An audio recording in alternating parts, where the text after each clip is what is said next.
Continuando essa mensagem gloriosa de Romanos 8, a partir do versículo 17, que eu já tinha falado, voltando a ele, e daí em diante. E se nós somos filhos, somos logo herdeiros também, herdeiros de Deus e co-herdeiros de Cristo, se é certo que com ele padecemos, para que também com ele sejamos glorificados. Porque para mim, tenho por certo que as aflições desse tempo presente não são para comparar com a glória que em nós há de ser revelada.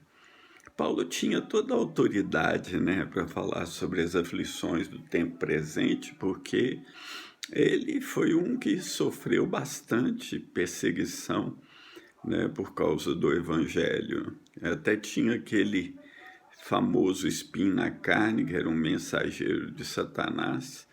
Então ele foi constantemente afligido, como Jesus prometeu para ele quando o chamou.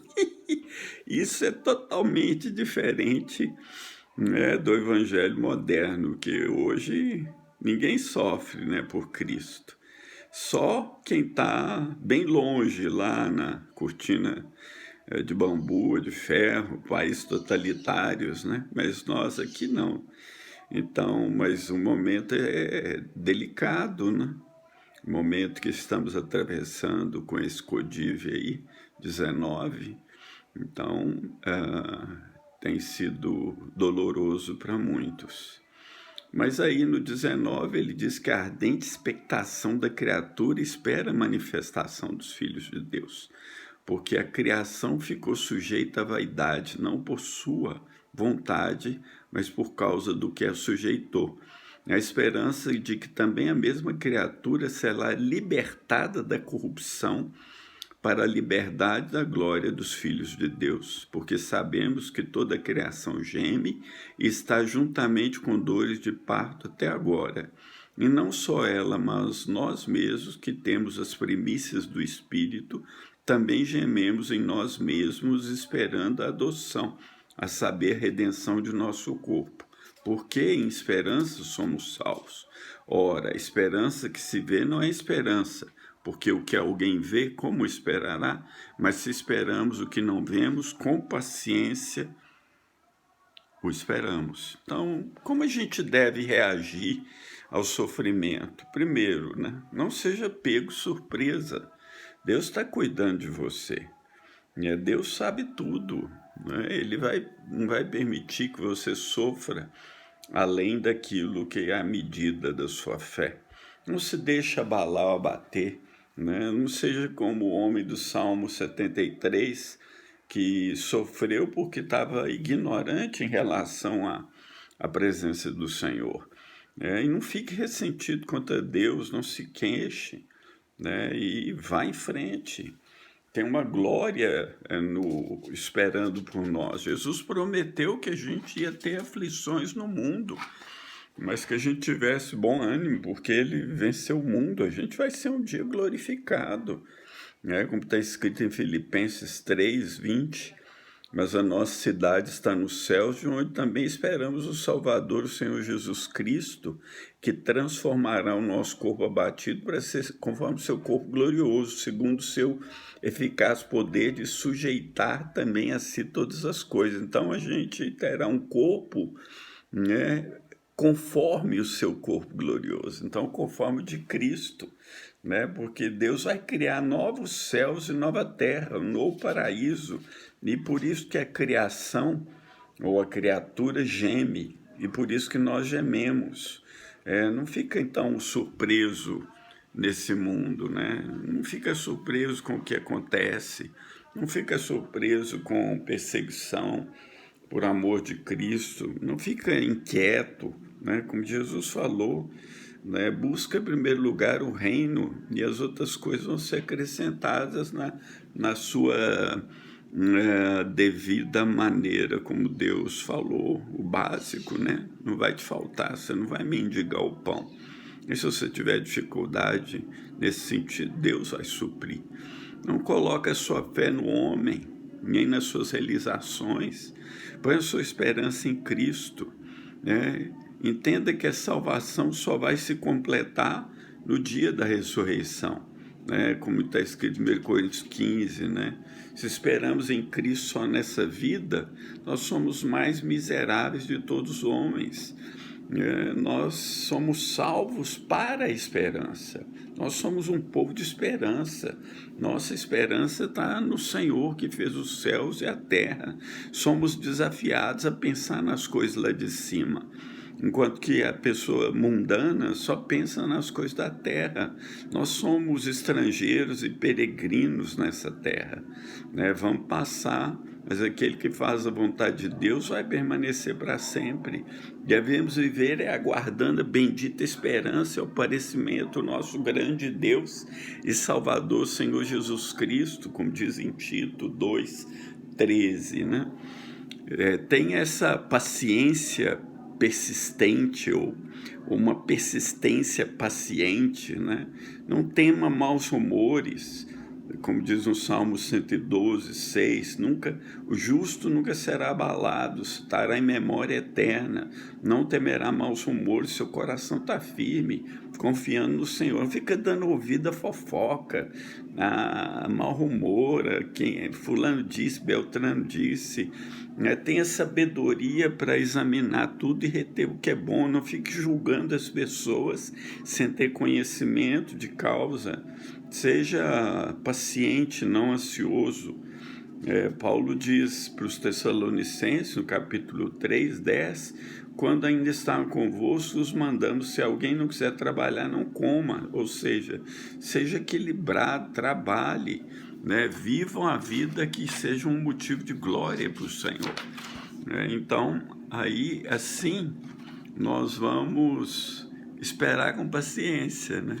Assim nós vamos entrar nessa ardente expectativa da manifestação dos filhos de Deus, né?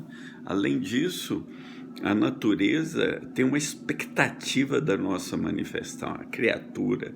Num certo sentido, hoje mesmo, quando você se manifesta, quando você é a luz do mundo, como Jesus falou, quando você deixa a luz dele refletir-se em você, Jesus Cristo é glorificado. Quando você ama, quando você serve, quando você prega o Evangelho.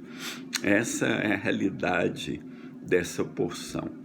E na sequência, ele fala da intercessão do Espírito, né? Versículo 26 e 27. Da mesma maneira, também o Espírito ajuda as nossas fraquezas, porque não sabemos o que havemos de pedir como convém.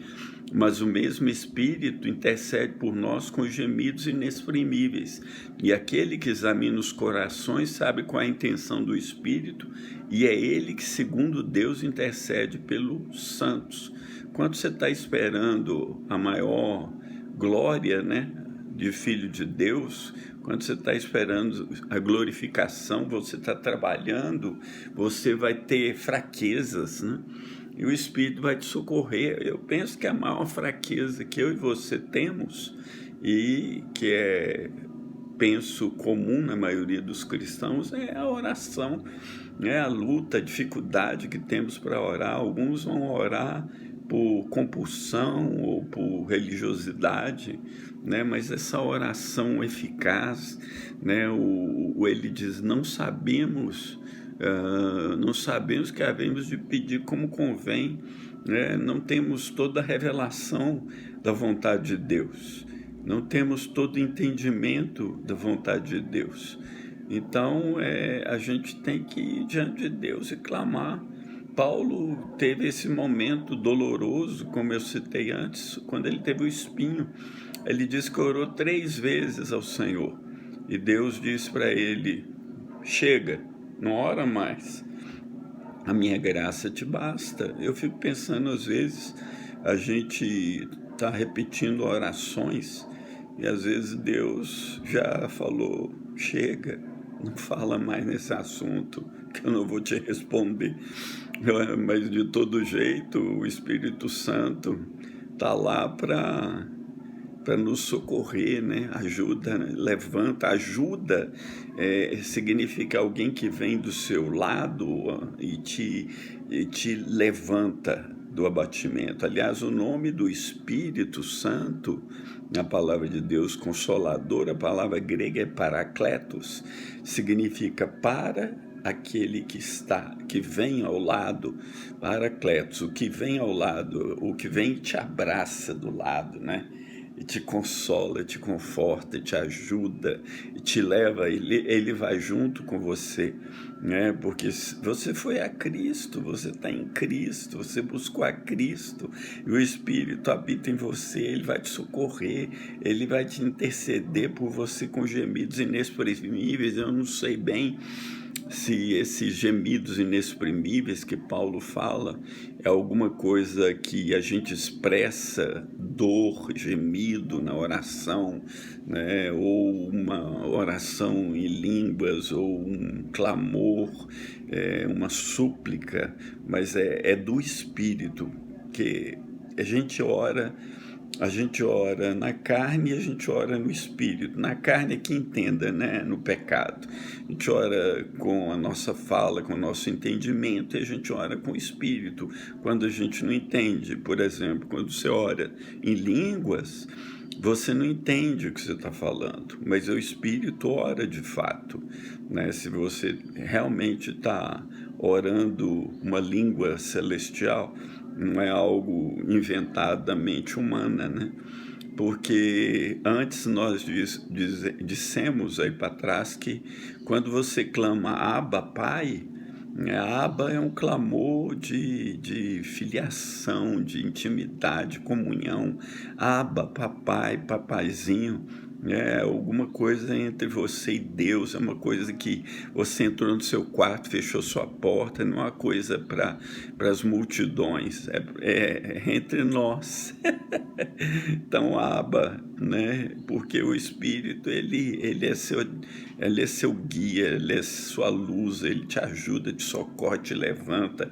Ele é o seu advogado, como Jesus é advogado junto ao Pai, o Espírito também é, e ele é aquele que examina os nossos corações, né? Só ele conhece nosso coração, só ele conhece o coração dos outros, só ele conhece o coração de Deus, né? Só ele entende os gemidos dos filhos de Deus, né? E isso é uma prova que você é salvo, né? Uma certeza no coração.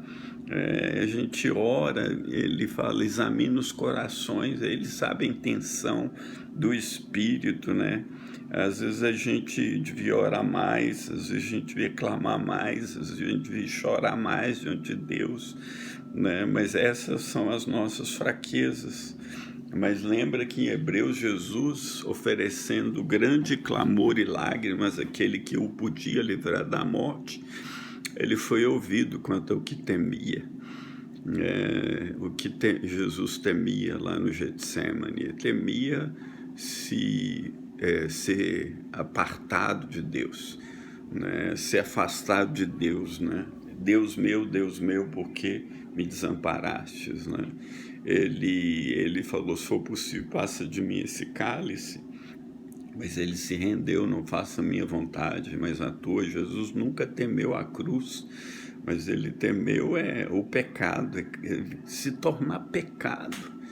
Meu Deus, aquele que não conhecia o pecado, Deus o fez pecado por nós para que nele nos tornássemos justiça de Deus. Eu penso que esse era um fardo muito pesado e ele o carregou por nós, né? Então vamos lá, confia no Senhor, confia que ele está com você, confia que ele está intercedendo por você, confia que ele está te levantando. Lembra que eu disse antes, a grande suma, o resumo do capítulo 8 é que Paulo escreveu querendo dar aos irmãos a certeza, a convicção, a segurança da salvação, né? Porque muitos vêm pregando, você vai perder a salvação, você vai perder.